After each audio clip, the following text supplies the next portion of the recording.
সম্মানিত তাওহীদি জনতা, তাম দুনিয়ার সমস্ত মুসলমান একটি অঙ্গের মতো। যদি গোটা অঙ্গের যে কোনো এক জায়গায় আক্রান্ত হয়, মাথার মস্তিষ্ক পর্যন্ত তা জেনে যায়, ঠিক না বেঠিক? শুধু ফিলিস্তিনে মুসলমানরা আক্রান্ত, সেই ইহুদি নাসারা বদ্দিন বেঈমানদের আগ্রাসনে আক্রান্ত সেই মুসলমানদের পক্ষে গোটা দুনিয়ার সমস্ত মুসলমানদের হৃদয় রিঙ্গের মোহাম্মত নিয়ে এগিয়ে আসা অত্যন্ত জরুরি হয়ে পড়েছে। বিশ্বের ভিতরে আল্লাহ পাক তিনটি মসজিদকে সর্বোচ্চ দামি করে তৈরি করেছেন: খানায়ে কাবা, মসজিদে নববী আর বাইতুল মুকাদ্দাস।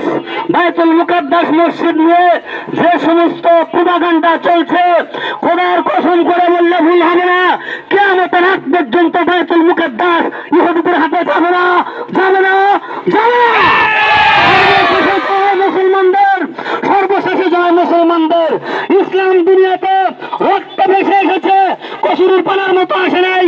ঢাকায় যতক্ষণ মুসলমান থাকবে, সম্মানিত মুসলমান ভাইরা, ফিলিস্তিনে যতক্ষণ মুসলমান থাকবে, যুদ্ধ ততক্ষণ চলবে, যুদ্ধ ততক্ষণ চলবে, জয় মুসলমানদের হবে।